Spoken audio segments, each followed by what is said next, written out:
নমস্কাৰ, মই ইন্দ্ৰজিৎ দাস, পুৰণিগুদাম নৃত্যাঞ্জলি নৃত্য বিদ্যালয়ৰ তৰফৰ পৰা সকলোলৈকে ৰঙালী বিহুৰ শুভেচ্ছা জ্ঞাপন কৰিলোঁ।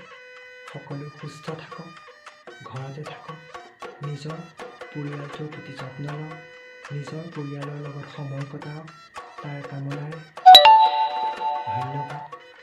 জয় অসম, জয় নৃত্যাঞ্জলি। নমস্কাৰ, মই শ্ৰী স্মৃতিৰেখা কলিতা।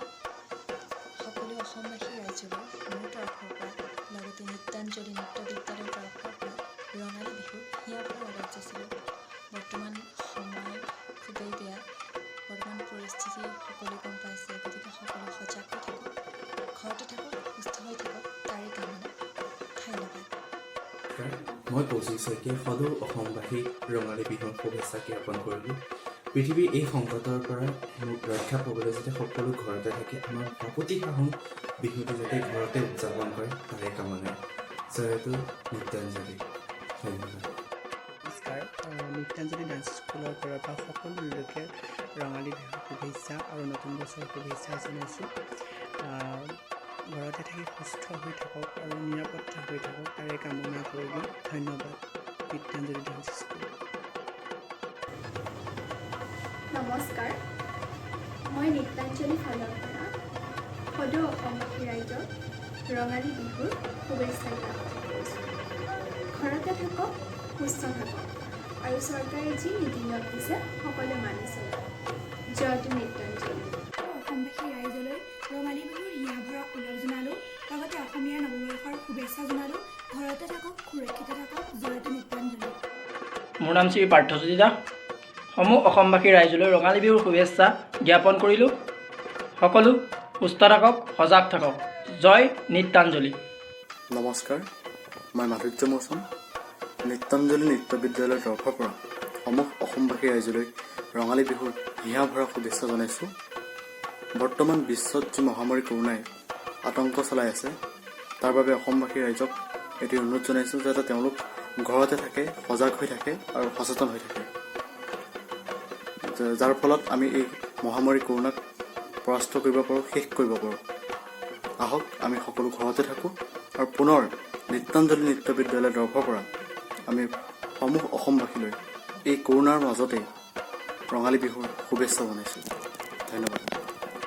নমস্কাৰ, সমূহ অসমবাসী ৰাইজলৈ নৃত্যাঞ্জলিৰ তৰফৰ পৰা ৰঙালী বিহুৰ আন্তৰিক শুভেচ্ছা জ্ঞাপন কৰিলোঁ। বৰ্তমান সময়ত সকলো ঘৰতেই আছে, যদিও বিহুটো এনেকৈ পাতিব লগাৰ বাবে কাৰো মনত শান্তি লগা নাই, কিন্তু যদি আমি বাচি থাকোঁ বা দেশখন বাচি থাকে, তেতিয়া আগন্তুক দিনত আমি ৰঙালী বিহু আকৌ পাতিব পৰা যাব। সেয়েহে সকলোৱে চৰকাৰৰ নিৰ্দেশ মানি ঘৰতে থাকক, সুস্থ থাকক, ভালে থাকক। ধন্যবাদ।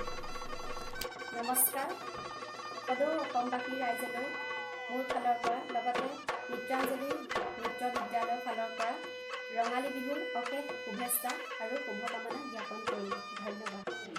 নমস্কাৰ, মই মন্টু দাস। আপোনালোক সকলোকে ৰঙালী বিহুৰ হিয়াভৰা ওলগ যাচিছোঁ। আশা কৰোঁ আপোনালোক সকলো সুস্থ আছে, ঘৰতে আছে, আৰু বৰ্তমান যি কৰোণা ভাইৰাছৰ প্ৰকাশ চলি আছে সেই সকলোখিনিৰ কাৰণে আপোনালোকে সাৱধানতা অৱলম্বন কৰিব, সদায় হাত মুখ আৰু চাফ চিকুণতা অৱলম্বন কৰিব, আৰু চৰকাৰে যি আৰু 2 সপ্তাহ লকডাউন বঢ়াই দিছে, সেই 2 সপ্তাহো যাতে আপোনালোকে এনেদৰে লকডাউনটো মানি চলে তাৰ বাবে আপোনালোকৰ ওচৰত অনুৰোধ জনালোঁ। শেষত পুনৰবাৰ ৰঙালী বিহুৰ শুভেচ্ছা জ্ঞাপন কৰিলোঁ। জয় নৃত্যাঞ্জলি। নমস্কাৰ, অসমীয়াৰ বাপুতি সাহোন ৰঙালী বিহুতে নেপাতিলে যেন অসমৰ মাৰি নাথাকিব। গতিকে অসমীয়া এই নৱবৰ্ষটিৰ নৃত্যাঞ্জলিৰ তৰফৰ পৰা আপোনালোক সকলোলৈকে আন্তৰিক শুভকামনা। লগতে আপোনালোক সকলোৱে ঘৰতে থাকক, বিহুৰ উৎসৱ ঘৰতেই পালন কৰক, এয়া আপোনাৰ ওচৰত প্ৰাৰ্থনা।